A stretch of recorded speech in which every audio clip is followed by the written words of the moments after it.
मेरांश, तुमने सारे table book करा लिए? मैंने कहा था ना तुम्हारे लिए एक सरप्राइज है। किस बात का सरप्राइज? ना तो आज मेरा बर्थडे और ना ही हमारी एनिवर्सरी है। सेलिब्रेशन ओकेजन देखकर नहीं, मौका देखकर करना चाहिए। आई नो प्रीत, हमारे मैरिज में काफी प्रॉब्लम्स आई हैं। मैं हमेशा अपने काम में बिजी रहा और जब तुम तकलीफ में थी मैं तुम्हें समय नहीं दे पाया। चलो, फाइनली तुम्हें रियलाइज तो हुआ कि तुमने क्या किया है। जितने चाहे ताने मार लो, लेकिन प्लीज अपने दिल से कड़वाहट निकाल दो प्लीज। एक नई शुरुआत करते हैं ना प्रीत। प्लीज प्रीत, हमारे रिलेशनशिप को एक और मौका देते हैं ना प्लीज। क्या कहती हो? हाँ कहती हूँ।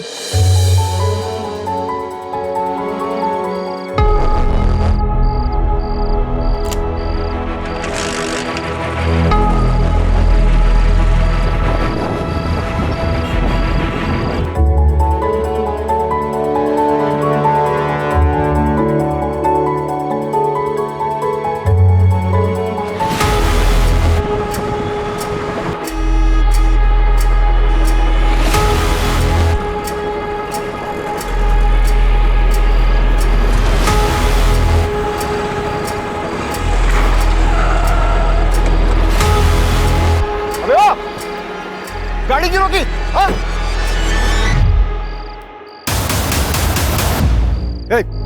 क्या? नीचे रख।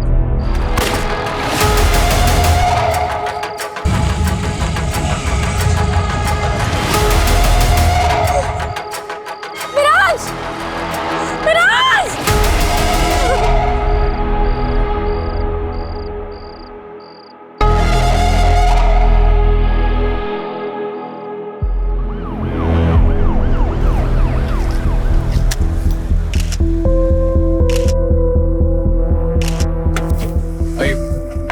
मैडम, किलर का टाइम महराज ही था। ये वाली रिपब्लिक पार्टी का लीडर, उसकी वाइफ प्रीत भी उसके साथ में थी। ओके।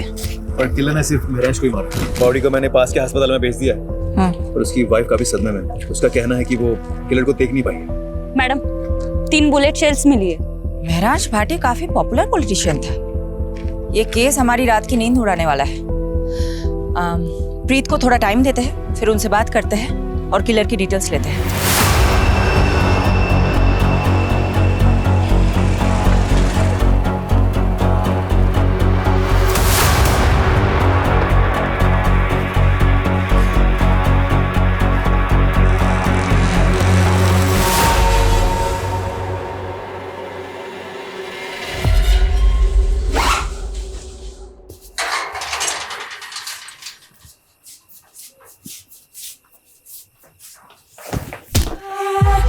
लवली दी, बैग लेके किथे जा रही हो? लवली दी,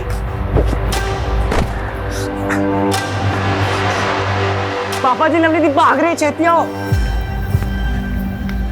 लवली रुक जाओ। लवली जैसी भाग, अभी ज्यादा दूर नहीं गई होगी। चल।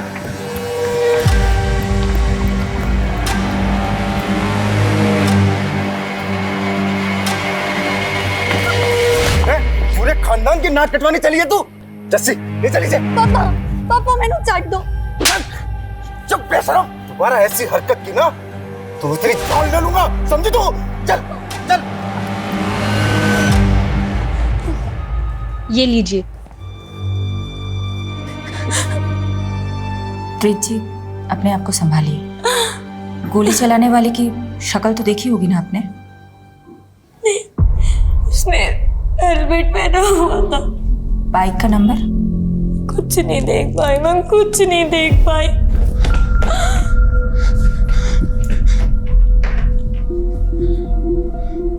कुछ पता चला महराज का? बनी संभाल। मैडम, मैं लोकेश, महराज का दोस्त।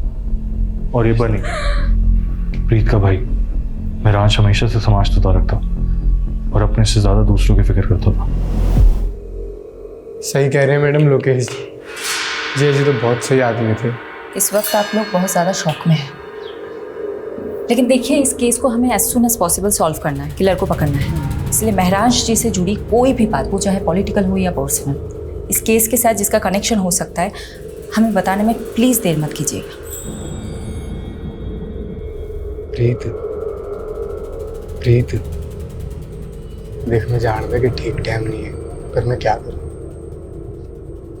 जिया जी के अंतिम संस्कार के लिए मुझे थोड़े पैसे चाहिए थे। तू तो मेरे हालात जानती है। कितने पैसे चाहिए? ये कोई 5-1 लाख। और देख, जिया जी लोकल हीरो थे यार, हजारों फॉलोअर्स थे उनके। अब सिर्फ घर में पूजा पाठ करने से तो नहीं चलेगा, एक आज सभा का आयोजन तो करना पड़ेगा ना। प्रीत जी की गाड़ी आ गई। मैम, आपके पति की मौत राजनीतिक षड्यंत्र के कारण हुई है। क्या आप अब राजनीतिक में कदम रखेंगी क्या? मैम बताइए मैम, प्लीज। Ma'am hello.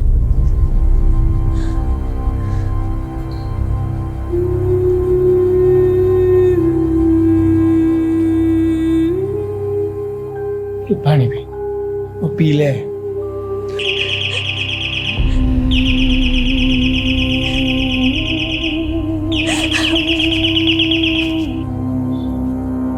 नहीं आएगा आपका मेराज, कितनी भी घंटी बजा लो। मर चुका है वो।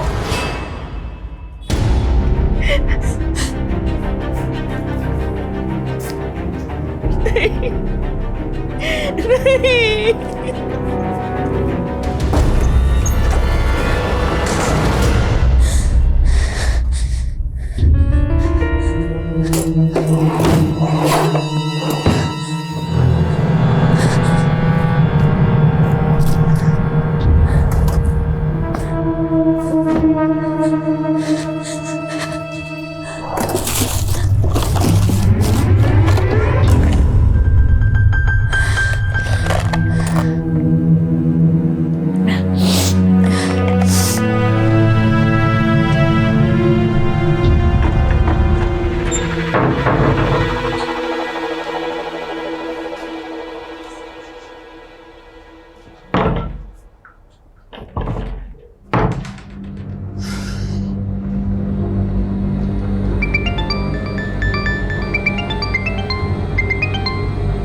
हाँ जर्सी। ओ पापा जी दरवाजा खोलिए, लगता है बाहर से लॉक कर दिया किसी ने। जर्सी, मेरा भी किसी ने दरवाजा बंद कर दिया। ये जरूर लवली ने किया होगा। हाँ मैं पहुंच गई हूँ, तुम कहाँ हो?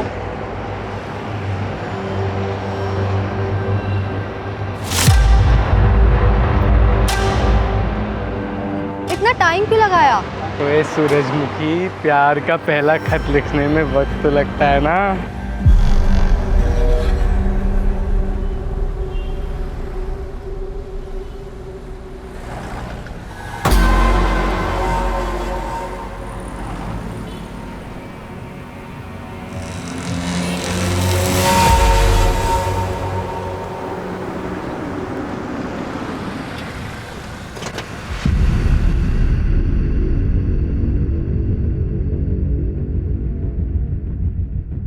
शेफाली जी, अब राजनीति में नीति रह ही कहाँ गई है।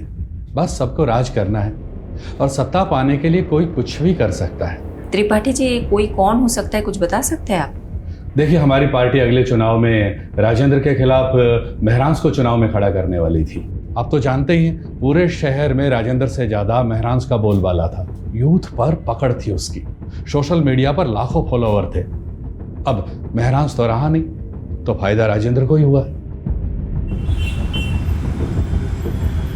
हमने मारा महरांश को, सबूत है क्या?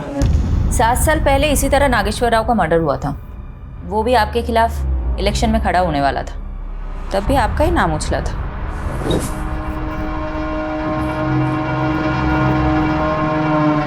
शेफाली सेन गुप्ता कपूर, वो क्या है ना शेफाली, महरांश का हमसे कोई मुकाबला नहीं था। और वो अंग्रेजी में क्या कहते हैं, फिलोसफी। उसकी फिलोसफी में ही गड़बड़ थी। जिस देश में लोग जाति और धर्म के नाम पर चुनाव लड़ते हैं, उस देश में वो शिक्षा और इलाज की बातें कर रहा था। उनकी फिलोसफी लोगों को काफी पसंद भी आ रही थी। कहीं इसलिए आपने उसे गोली तो नहीं मरवा दी? एक काम करो शेफाली, पहले सबूत लेकर आओ और फिर हमें गिरफ्तार करो। छोड़ो ना शेफाली, ये बेकार की मरने मारने की बातें। काफी देर से वेट कर रही थी ना तुम, और वैसे भी तुम्हारी ये जो वर्दी है ना, इसमें बहुत गर्मी होती है। एक काम करो, आराम से बटन वटन खोलो और पांव पसार कर बैठ जाओ। ये हमारा पर्सनल कैबिन है, ना ही तो यहाँ कोई सीसीटीवी कैमरा है और ना ही कोई कार्यकर्ता आता है। ये रमा है, और जो हमारे करीब रहता है उसकी तरक्की और तबादला दोनों बड़े आराम से हो जाता है। तुम भी आकर बैठ के देखो ना, कितना मजा आता है जिंदगी का।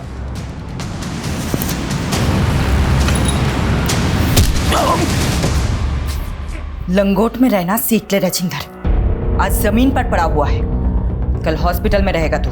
छोड़ूंगा नहीं मैं तुझे, तूने राजेंद्र सिंह को मारा है। अच्छा, सबूत है तेरे पास? वैसे तो यहाँ पे सीसीटीवी भी नहीं है।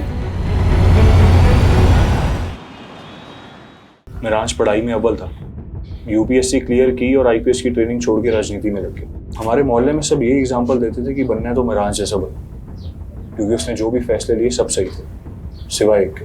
कौन सा फैसला? प्रीत से शादी का। क्यों, ऐसी क्या प्रॉब्लम प्रीत? सर आप ही सोचिए, एक ड्रग एडिक्ट से शादी करता है क्या वो? प्रीत ड्रग एडिक्ट है?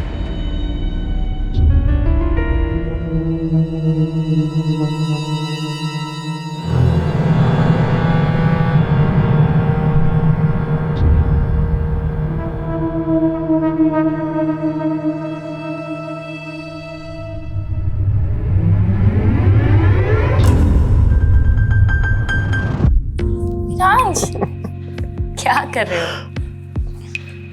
आज कोई समाज सेवा नहीं, आज पत्नी की सेवा।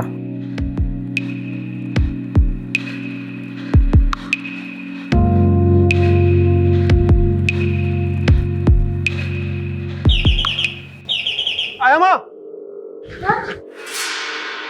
मामा क्या हुआ? बेटा इधर। क्या हुआ माँ?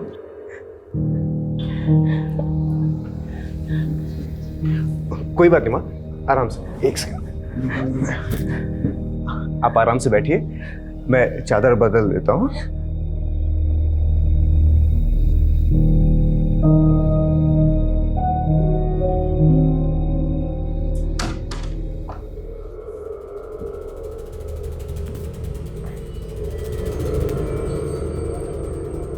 आई एम सॉरी प्रीत, वो माने। मिराज प्लीज, कोई मेहरबानी मत करो मुझ पर। अभी फिर से बेल बजेगी और तुम स्कूल के बच्चे की तरफ भागते हुए जाओगे। प्रीत, ये तुम किस तरह की बातें कर रही हो? अरे मेरी माँ है वो, मेरा फर्ज बनता है उनकी देखभाल करना।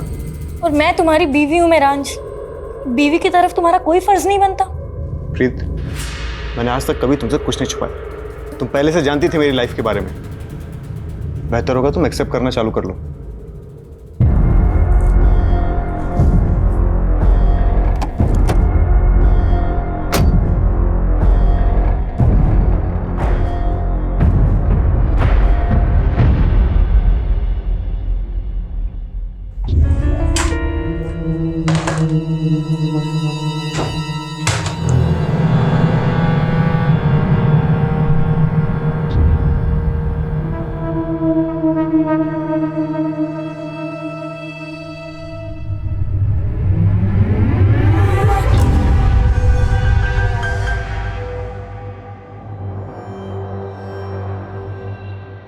बनी हमने शादी तो कर ली है, पर आगे क्या? तूने यार मेरे लिए अपना घर छोड़ता, मैं तुझे थोड़ी कुछ होने दूंगा।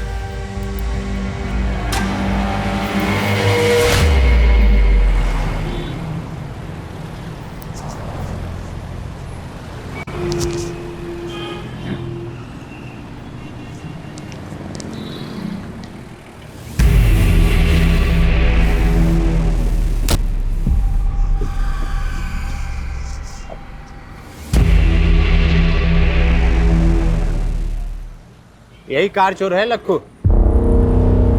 निकल, चला। कॉलर छोड़, चोर नहीं हूँ, गाड़ी मेरी है। चाबी खो गई थी इसलिए से खोल रहा था। तेरी ऐसी ही थी। पुलिस होगी गुंडागर्दी करते हो? गुंडागर्दी मैं तुझे बताता हूँ, चला जा। अरे कहाँ लेके जा रहे हो? चल बताता हूँ, चल तेरी गाड़ी लेके आगा। मैडम फॉरेंसिक ने महराज के फ़ोन और लैपटॉप से डाटा रिट्रीव कर लिया है, इसमें कॉपी है। ओके। एक बंदा हाथ लगा है, कार चोर है। कार चोर? प्रीत से तार जुड़े इस कार चोर के। चलो। क्या मैडम, एसी लगवाना चाहिए ना इंटरोगेशन रूम में? अब बोलो तो एक first class AC second hand में दिलवाओ। लखू तो एयर कंडीशन की नहीं, अपनी कंडीशन की फिक्र कर। मर्डर का चार्ज लगा है तेरे पे, वो भी एक नामी नेता का। बुरा फंसने वाला है तू। टिंगल कर रहे हो ना मैडम, सब समझता हूँ मैं। ना होल पट्टी दे के डराने का फॉर्मूला ना पुराना हो गया। फूल नहीं देते हम, सीधा कूट देते हैं। अरे मैडम, मैंने ऐसा कौन सा गुनाह कर दिया कि आप लोग मुझे मर्डर के चार्ज में फंसा रहे हो?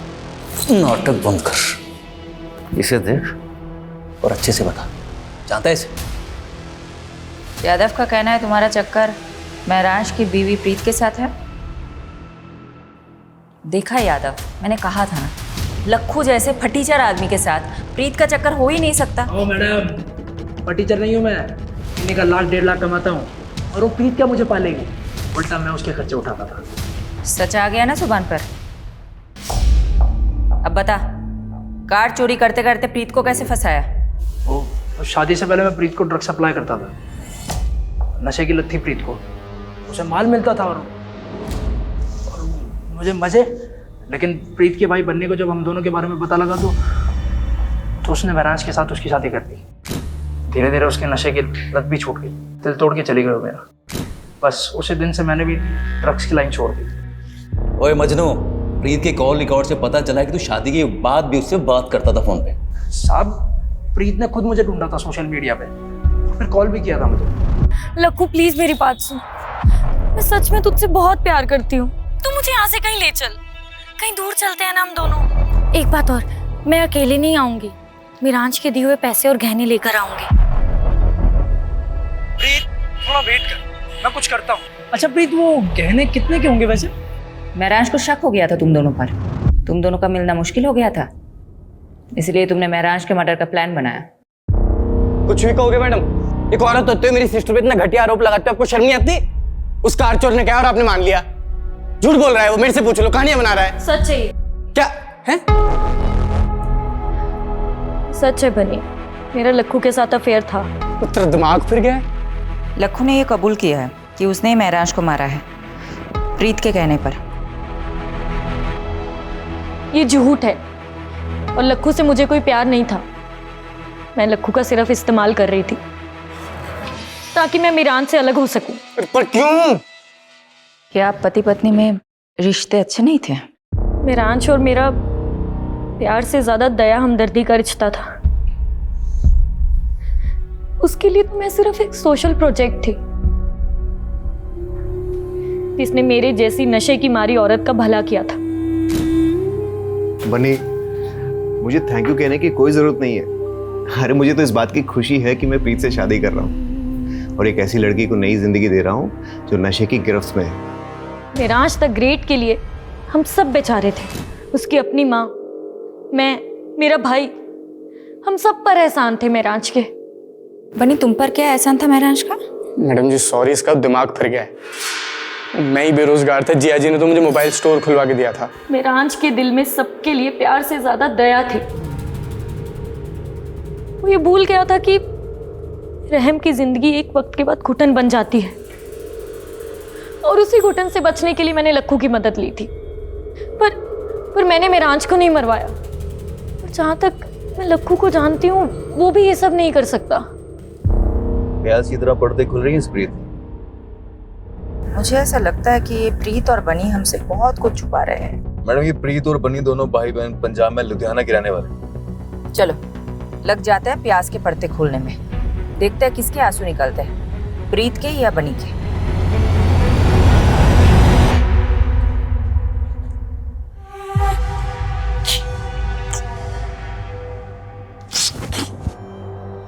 मिल गई मेरे लिए फुर्सत? मैंने तो तू मिल गई। बहुत अकेला लगता है पूरे दिन भर तुम्हारे बिना, और तुम वो इतना लेट घर आते हो। अच्छा एक बात बताओ, पूरे दिन भर मोबाइल स्टोर पे ही रहते हो या कोई और चक्कर में फंसे हो? एक बार देखना तुम, इतने फ्रेश हो लेता हूँ, फिर साथ में खाना खाएंगे, है ना?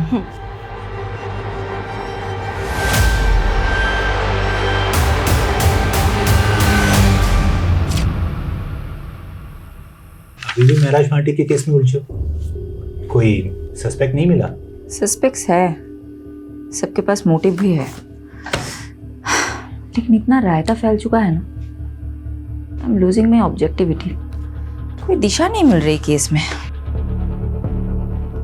आई थिंक महराज को आइडिया हो गया होगा कि उसकी जान को खतरा है। कैसे? शिफाली, जो लोग पब्लिक और पॉलिटिशियंस के बीच में घिरे रहते हैं ना, उनका इंट्यूशन बहुत स्ट्रांग हो जाता है, वो अपने आसपास के खतरे को सूंघ लेते हैं। अगर महराज भाटी को भनक थी कि उनकी जान को खतरा हो सकता है, तो वो प्रिकॉशनरी स्टेप्स तो लिए होंगे ना? बिल्कुल। आमीन, अगर मैं महराज भाटी की जगह होता तो उस शख्स के खिलाफ सबसे पहले सबूत इकट्ठे कर रहा होता जिससे मुझे सबसे ज्यादा खतरा हो। मेक सेंस, लेकिन अगर बस good night and good luck to both of अस।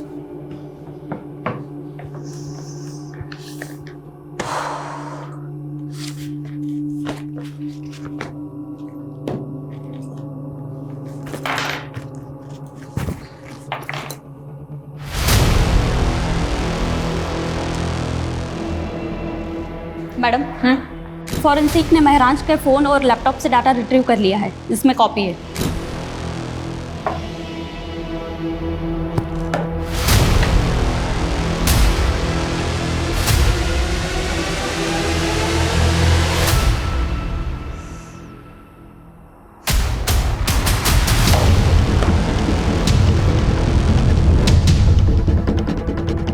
पारुल, मैंने तुम्हें एक एड्रेस भेजा है, कल सुबह 9 बजे मुझे इसी एड्रेस पे मिलना, 9 AM शार्प।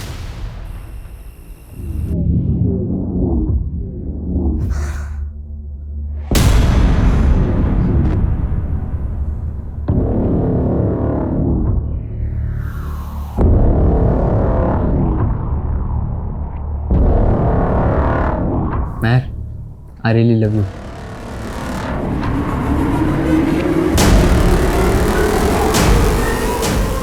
एक मिनट, एक किस के 500 लूंगी और 2 किस के 800।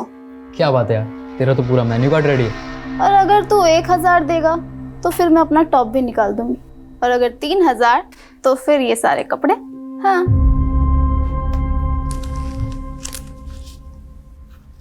ये मेरा पर्स तेरा, तेरा पूरा मेन्यू कार्ड मेरा। मेहर, कौन है अंदर? तू यहीं रुक, मैं अभी देख कर आती हूँ। क्या है? ये लड़का कौन है? पीछे हटो। कौन है? क्या कर रहा तुम्हारे कमरे में? कौन है तू? और ये पैसे? चल निकल यहां से, जा रहा है? ये क्या है? हैं? क्या ये? तुम नशा करती हो?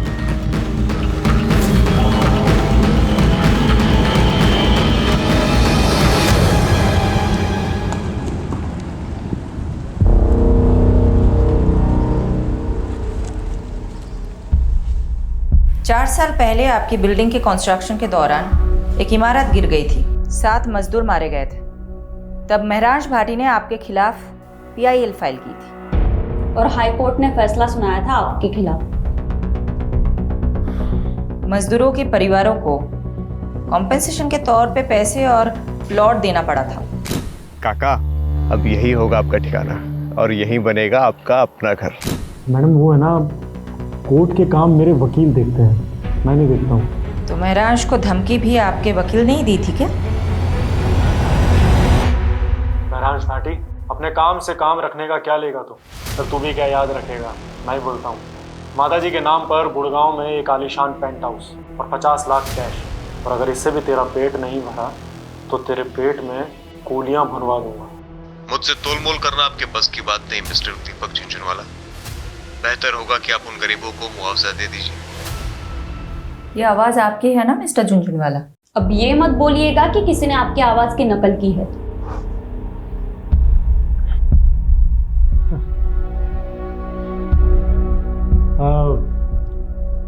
हाँ, आवाज़ तो मेरी है मैडम, मगर आप कुछ प्रूव नहीं कर पाएंगे इससे। अब इतना कानून तो मैं भी जानता हूँ कि ये कोर्ट में audio recording as evidence admissible नहीं होती। मिस्टर झुंझुनवाला, कोर्ट तो बहुत दूर की बात है, मैं आपको डिटेल में बताती हूँ हम आपके साथ क्या करेंगे। तो तेरे घर पर तो मैं सीबीआई और ईडी की रेड करवाऊंगा, बर्बाद कर दूंगा तुझे। और अगर ऐसा ना हुआ ना तो मेरा नाम झुंझुनवाला नहीं। यहाँ तेरी कोई नहीं सुनने वाला, और अब तो विटनेस भी है तेरे खिलाफ। तू तो अब गया। कौन विटनेस?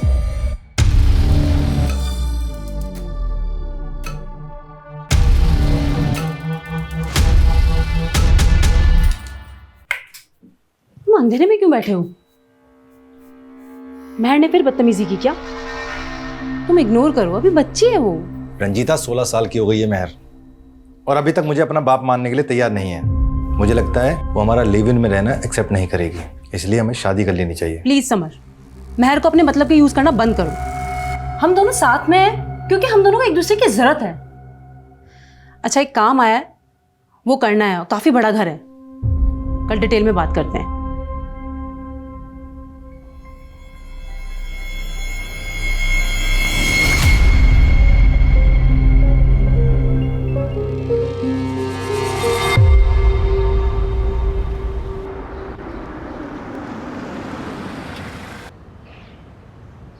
यादव जी, प्रीत ड्रग एडिक्ट थी, लेकिन रिहैब के बाद उसकी हालत में काफी सुधार था। ऑन रिकॉर्ड तो उसके खिलाफ और कोई केस है नहीं, लेकिन हाँ, प्रीत के भाई बनी के खिलाफ कुछ ही टाइम पहले एक केस फाइल हुआ था।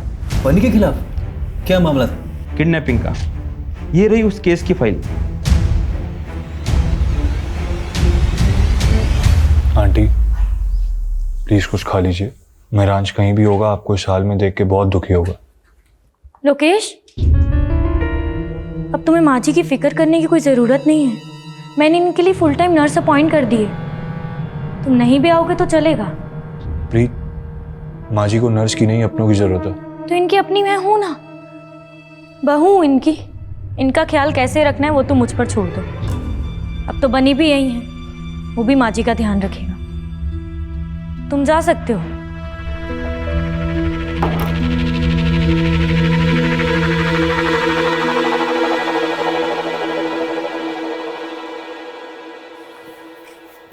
एक साल पहले लवलीन और बनी लुधियाना से भागकर दिल्ली आ गई,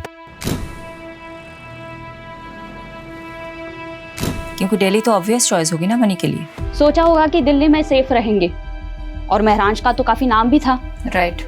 लेकिन ऐसा हुआ नहीं। 6 महीने तो अच्छे से गुजरे, और फिर एक दिन अचानक लवलीन का भाई उसे घर आया और चाकू से वार करके उसकी हत्या कर दी। सीसीटीवी में भी दिखा था उसका भाई।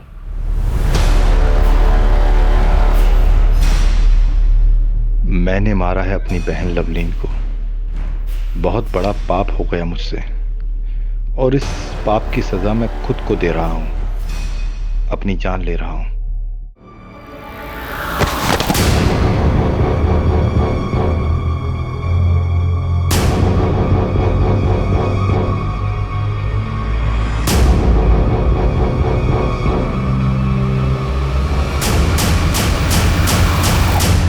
लेकिन इसका महराज के मर्डर से क्या कनेक्शन हो सकता है? सही कहा।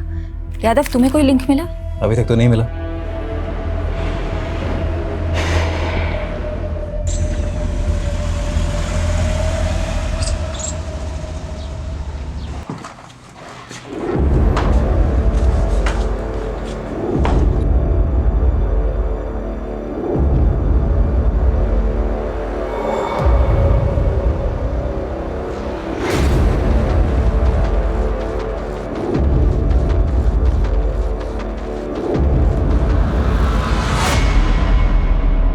किससे मीटिंग चल रही थी?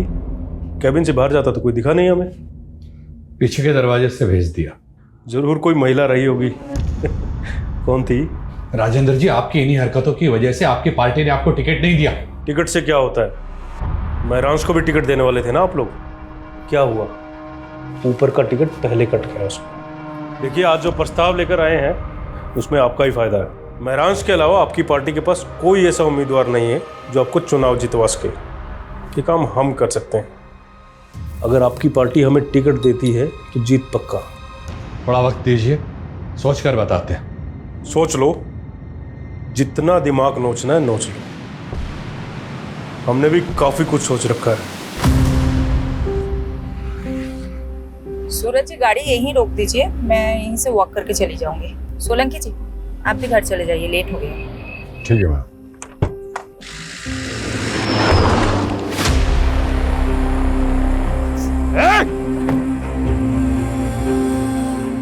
मैडम आप ठीक है? हाँ हाँ, देखिए किसकी गाड़ी है। कंट्रोल रूम, एक सिल्वर कलर की कार अभी अभी गांधी रोड से गुजरी है और उस पर नंबर प्लेट भी नहीं है।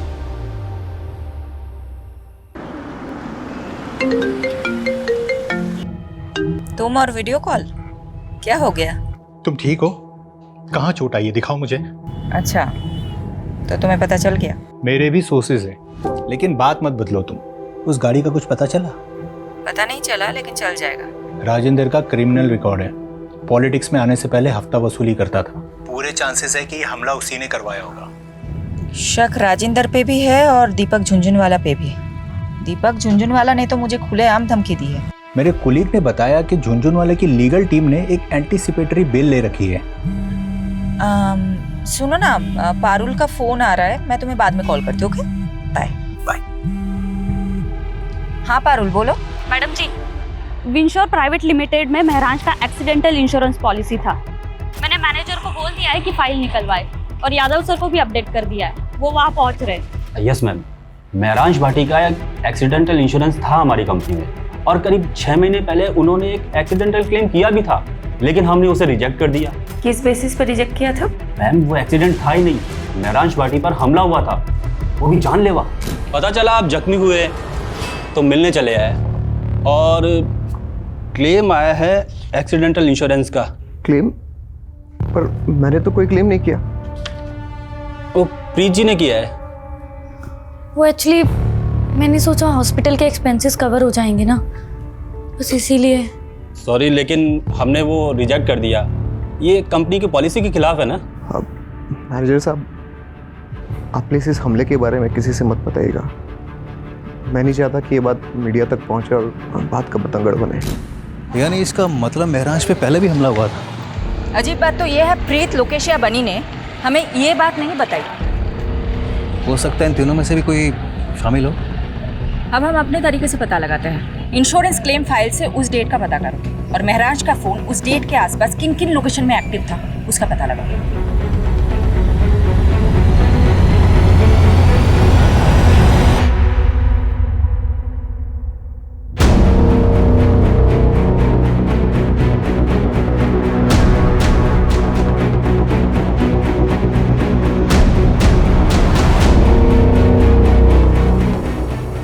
मैडम, युवा रिपब्लिक पार्टी की त्रिपाठी ने अचानक प्रेस कॉन्फ्रेंस बुलाई है कैंडिडेट का नाम अनाउंस करने के लिए।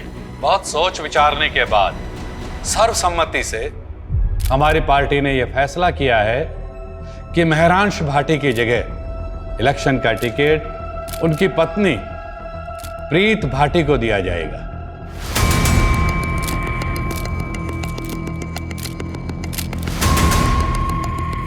मैं त्रिपाठी जी और पार्टी के सभी वरिष्ठ सदस्यों को आभार प्रकट करती हूँ। मेरे पति महराज, उनकी ख्वाहिश थी इस शहर के लोगों की सेवा करना। तो क्या टिकट पाने के लिए प्रीत ने महराज को रास्ते से हटाया होगा? साथ ही मैं दिल्ली पुलिस से भी दरख्वास्त करती कि मेरे पति महराज के कातिल को जल्द से जल्द पकड़ा जाए। और आप सब लोग। हाँ यादव, कुछ मिला? मैडम एक हिस्ट्री शीटर है केदार कामले, 4 महीने से फरार चल रहा। तुम पहुंचो, मैं पेपर वर्क तैयार करके तुम्हें वही डायरेक्ट मिलूंगी।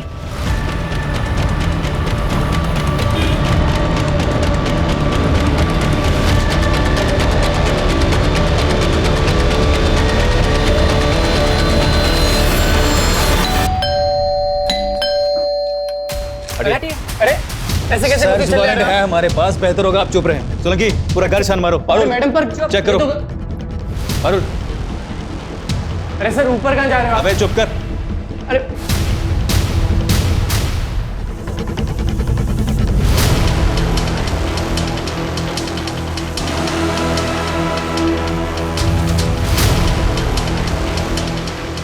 मैडम, नशे का गोदाम भरा है या तो? नार्कोटिक टीम को इन्फॉर्म करो। यादव, सबको सील कर दो। ओके प्रीत, तुम हमारे साथ चलो। तुम्हारे साथ बहुत सारी बातें करनी है, और इलेक्शन लड़ने का जो विचार है ना तुम्हारे मन में, वो भूल जाओ, क्योंकि ये खबर मीडिया तक जरूर पहुंचेगी। मैंने मेरांज को नहीं मारा है, लेकिन केदार से मैं ड्रग्स खरीदती थी। एक्चुअली उस दिन लक्कू के पास जब माल नहीं था तो उसने मुझे केदार का कांटेक्ट दिया, तो मैं उससे ड्रग खरीदने मेरठ गई थी। और महराज को ये बात पता चल गई थी, राइट?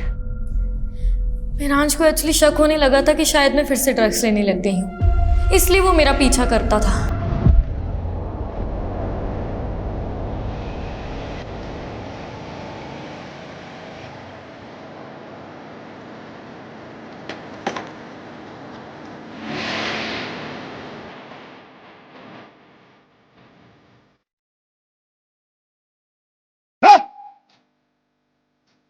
क्या हो रही? हाँ? क्या हो रही? अगर तुम्हें प्रीत को दोबारा ड्रग्स बेचा ना, मुझसे बुरा कोई नहीं होगा, समझा? तो मैं दिल्ली का नेता, पर ये मेरठ है और यहाँ मेरा राज चलता है, समझा ना तू? जैसे क्या? तेरी तो तेरी केदार और उसके आदमियों ने महराज को बुरी तरह से मारा था, लेकिन फिर भी महराज का इरादा नहीं बदला। और तुम तंग आ गई थी। तुम्हारे नशे की लत के आगे महराज दीवार बनकर खड़ा था, इसलिए तुमने उसे मरवा दिया, राइट? ऐसा नहीं है। क्या कोई पॉलिटिशियन इस काम में शामिल था जिसने तुम्हें महराज की जगह इलेक्शन में खड़ा करने का लालच दिया था? मैंने महराज को नहीं मारा, और जहाँ बात इलेक्शन में खड़े होने की है, वो मैंने सिर्फ महराज की इच्छा पूरी करने के लिए किया। आप प्लीज मेरा यकीन कीजिए, इनफैक्ट मैं सच बोल रही हूँ। महराज जैसे आदमी में भी तुमने ऐब ही देखे, तुम पे कौन यकीन करेगा?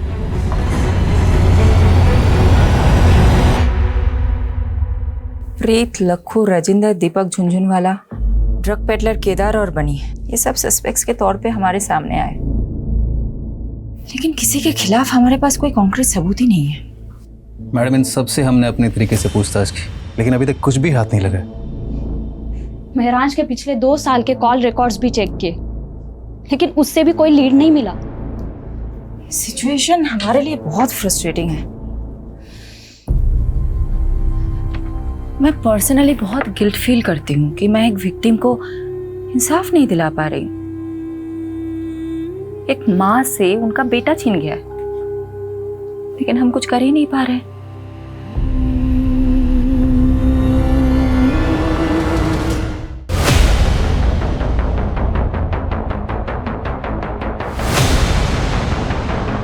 अरे मिट्टी डल गई उन सब पे, अब आपको और हमें बस आगे की सोचना चाहिए।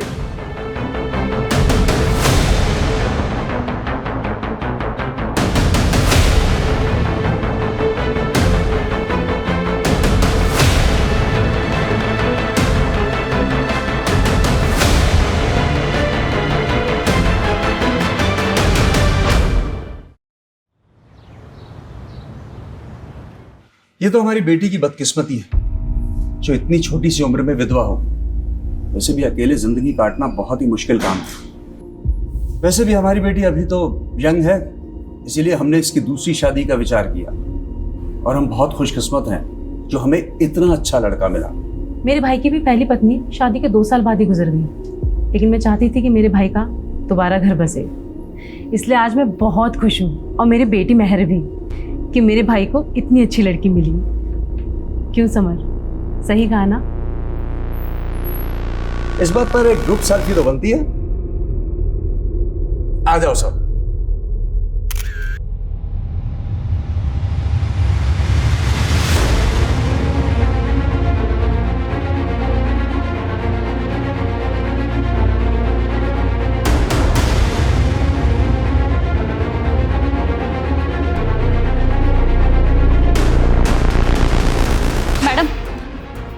एक पुराने केस की ताज़ा खबर लाई हूँ। कौन सा केस? महराज भाटी मर्डर केस।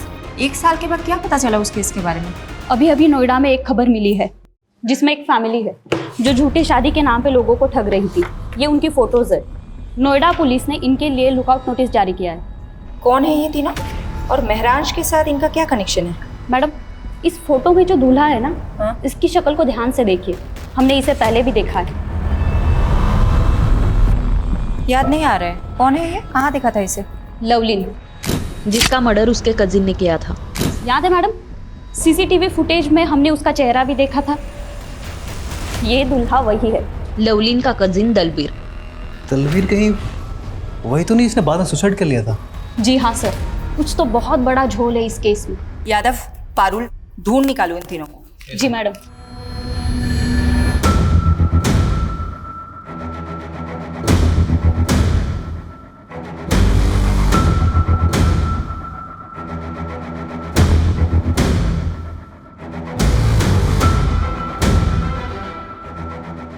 मैडम, उस औरत के बारे में पता चल गया। रंजीता नाम है उसका। कुछ साल पहले प्रोस्टिट्यूशन के धंधे में थी, लेकिन अब A क्लास की एस्कॉर्ट होगी और अब लोगों को ठगने का काम भी शुरू कर दिया उसने। चारा डाल दो।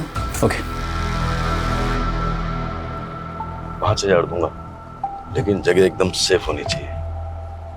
उसकी फिक्र मत करो। कैसी जगह जाना है, होटल या?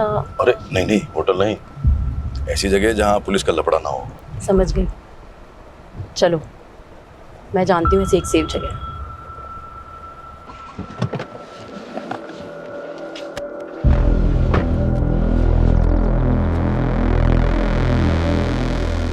ये है मेरा घर, सबसे सेफ जगह। इससे सेफ एक जगह और है।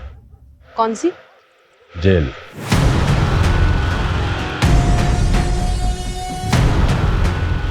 पारुल,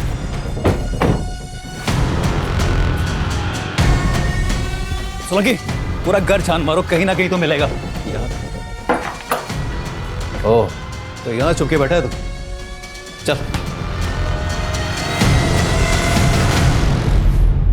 मेरा असली नाम दलबीर है। लवलीन मेरे चाचा बलजीत की बेटी थी, जस्सी की सगी बहन। जब लवलीन बन्नी के साथ भाग गई तो मेरे चाचा टूट गए थे। मुझसे उनकी हालत ये देखी नहीं गई। क्या तुम्हारे चाचा ने तुमसे ऐसा करने को कहा था?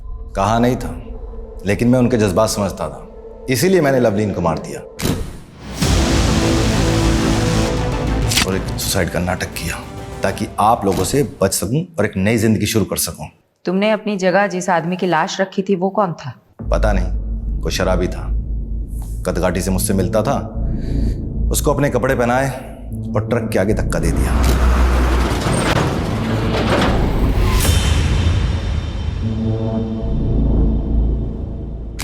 क्या तुम्हारे इस प्लान में बलजीत और जस्सी भी शामिल थे? इसलिए बलजीत ने तुम्हारी लाश की झूठी शिनाख्त की? नहीं, उनको कुछ नहीं पता था। कपड़े और कदकाठी देखकर वो भी धोखा खा गए थे, और ऊपर से सुसाइड नोट भी तो था। महराज को तुमने क्यों मारा? जी लवलीन ने घर से भागने की कोशिश की पर पकड़ी गई। समझ ही नहीं आ रहा क्या करें। पूरे खानदान की नाक कटवानी चलिए तू। तुम दोनों बालिग हो और तुम दोनों को अपनी जिंदगी अपने हिसाब से जीने का पूरा हक है। अगर तुम्हें मुझसे कोई सपोर्ट चाहिए दिल्ली में तो मैं पूरा सपोर्ट करूंगा, और जहाँ तक रही बात शादी और घर की तो मैं देख लूंगा।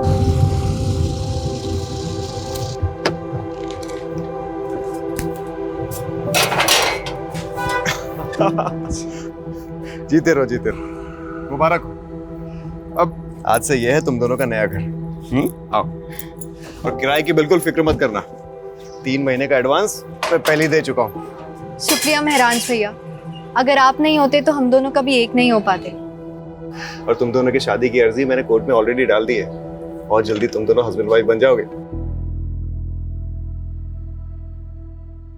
लवलीन कभी अपने प्लान में कामयाब नहीं होती अगर वो महराज उन दोनों को सपोर्ट नहीं करता।